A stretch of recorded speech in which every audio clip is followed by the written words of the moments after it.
नमस्कार, आवाज इंडिया में आप सभी का स्वागत है। मैं हूं सीमा और नजर डाल लेते हैं दिन भर की टॉप 20 खबरों पर। प्रधानमंत्री नरेंद्र मोदी 2 दिवसीय भूटान दौरे पर पहुंच गए हैं, जहां थिम्पू एयरपोर्ट पर उनका भव्य स्वागत किया गया। भूटान सरकार के वरिष्ठ मंत्रियों और अधिकारियों ने उनका स्वागत किया। पीएम मोदी 12 नवंबर तक भूटान में रहेंगे। ये दौरा दोनों देशों के बीच द्विपक्षीय संबंधों को मजबूत करने में अहम माना जा रहा है। भूटान में आयोजित एक कार्यक्रम में प्रधानमंत्री नरेंद्र मोदी ने दिल्ली धमाके पर गहरा दुख व्यक्त किया है। उन्होंने कहा है कि यह भयावह घटना पूरे देश को व्यथित कर गई है। पीएम मोदी ने पीड़ित परिवारों के प्रति संवेदना जताई। दिल्ली ब्लास्ट के बाद भारत ने संयुक्त राष्ट्र में आतंकवाद के खिलाफ सख्त रुख अपनाया है। राजदूत पर्वतनेनी हरीश ने पाकिस्तान पर सीमा पार आतंकवाद और हथियारों की तस्करी के आरोप लगाए। उन्होंने अंतर्राष्ट्रीय सहयोग की मांग की ताकि हथियारों की तस्करी पर रोक लगाई जा सके। दिल्ली धमाके के बाद इटारसी जंक्शन पर हाई अलर्ट जारी कर दिया गया है। आरपीएफ और जीआरपी ने ट्रेनों और यात्रियों की सघन जांच शुरू कर दी है। दिल्ली से आने वाली ट्रेनों पर विशेष नजर रखी जा रही है। रक्षा मंत्री राजनाथ सिंह ने दिल्ली ब्लास्ट पर सख्त प्रतिक्रिया दी है। उन्होंने कहा है कि दोषियों को किसी भी हाल में छोड़ा नहीं जाएगा और उन्हें न्याय के कटघरे में लाया जाएगा। उन्होंने मृतकों के परिवारों के प्रति संवेदना व्यक्त की। ओलंपिक विजेता बजरंग पुनिया और पूर्व पहलवान विनेश फोगाट ने दिल्ली धमाके में मारे गए लोगों के प्रति दुख जताया। विनेश ने सोशल मीडिया पर लिखा कि लाल किला मेट्रो स्टेशन के पास हुआ विस्फोट बेहद दुखद है। उन्होंने शांति और एकजुटता की अपील की।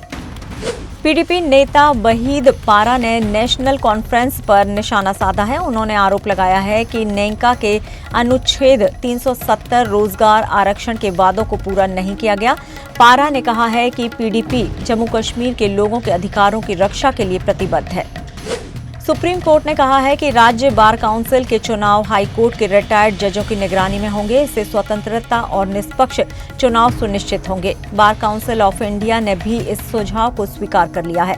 अदालत ने कहा है कि राज्य बार काउंसिल के चुनाव सबसे कठिन होते हैं। सुप्रीम कोर्ट ने न्यायालय परिसरों में हिंसा की घटनाओं को गंभीरता से लिया है। कोर्ट ने कहा है कि अपराधी वकीलों की पोशाक में आकर हिंसा करते हैं। अदालत ने ट्रायल कोर्ट की सुरक्षा बढ़ाने के लिए राष्ट्रीय स्तर पर दिशा निर्देश तैयार करने की बात कही। सोनभद्र में निवेशकों के 40 करोड़ रुपए के गबन के आरोपों में मुख्य निदेशक समेत 11 लोगों पर केस दर्ज किया गया है। आरोपियों पर निवेशकों को धोखा देने के आरोप लगे हैं। इससे निवेशकों में आक्रोश है। पुलिस ने जांच शुरू कर दी है और जल्द गिरफ्तारी की संभावना जताई गई है। दिल्ली सहारनपुर देहरादून राजमार्ग पर सौर ऊर्जा संयंत्र लगाने के लिए एनएचएआई और एसईसीआई के बीच समझौता हुआ है। इसका उद्देश्य नवीनीकरणीय ऊर्जा को बढ़ावा देना है और कार्बन उत्सर्जन कम करना है। इससे चरण में दिल्ली हिस्से के एलिवेटेड सेक्शन पर संयंत्र लगेंगे। फिरोजाबाद के टुंडला में स्कूली बच्चों से भरी बस दुर्घटनाग्रस्त हो गई। बच्चे आगरा टूर पर जा रहे थे। हादसे के बाद पुलिस और प्रशासन ने राहत कार्य शुरू कर दिया है। घायलों को अस्पताल में भर्ती कराया गया, जहां उनकी हालत स्थिर बताई जा रही है। कानपुर देहात के अकबरपुर 12 गांव में आनंदेश्वर कोल्ड स्टोर में शॉर्ट सर्किट से आग लग गई। हादसे में लाखों का नुकसान हुआ है। दमकल विभाग ने 4 घंटे की मशक्कत के बाद आग पर काबू पाया। दिल्ली के यमुनानगर क्षेत्र में ढाबों पर कोयला और लकड़ी की भट्टियां लगाकर प्रदूषण फैला रही है।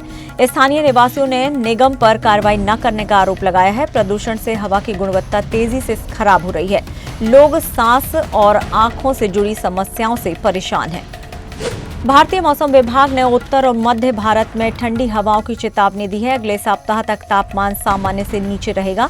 दक्षिण भारत में बारिश का पूर्वानुमान जारी किया गया है। किसानों को फसलों की सुरक्षा के लिए सलाह दी गई है। अमेरिका में 41 दिन की जारी शटडाउन समाप्त होने की संभावना है। सांसदों ने इसे खत्म करने के प्रस्ताव को मंजूरी दी है। डेमोक्रेट्स की वापसी के बाद संसद में वोटिंग हुई। ये शटडाउन स्वास्थ्य बीमा योजना को लेकर मतभेद के कारण हुआ था। फ्लोरिडा के पास एक छोटा सा टर्बोप्रॉप विमान घर के पूल में जा गिरा। हादसे में 2 लोगों की मौत हुई है। विमान जमैका के तूफान पीड़ितों के लिए राहत सामग्री ले जा रहा था। सीसीटीवी वीडियो में विमान को पूल में गिरते देखा गया। अभिनेता रोनित रॉय ने अपनी पत्नी नीलम रॉय को जन्मदिन पर खास संदेश दिया। उन्होंने सोशल मीडिया पर प्यारी तस्वीर साझा की। रोनित ने लिखा कि नीलम उनके परिवार की ताकत है और उन्होंने बहुत कुछ त्याग किया है। उन्होंने उन्हें अम्मा कहकर बधाई दी। भारतीय निशानेबाज सम्राट राणा ने ISSF विश्व चैंपियनशिप में गोल्ड मेडल जीता है। उन्होंने 10 मीटर एयर पिस्टल स्पर्धा में चीन के हु काई को पछाड़ा।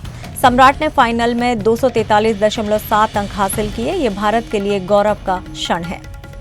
भारत और दक्षिण अफ्रीका की टीमें टेस्ट सीरीज के लिए कोलकाता पहुंच गई हैं। दोनों टीमें ईडन गार्डन्स में अभ्यास करेंगी। सौरव गांगुली ने स्टेडियम में तैयारियों का जायजा लिया। उन्होंने कहा कि भारत को उसकी सरजमी पर हराना आसान नहीं है। और फिलहाल टॉप 20 खबरों में इतना ही, लेकिन आप देखते रहिए आवाज इंडिया। नमस्कार।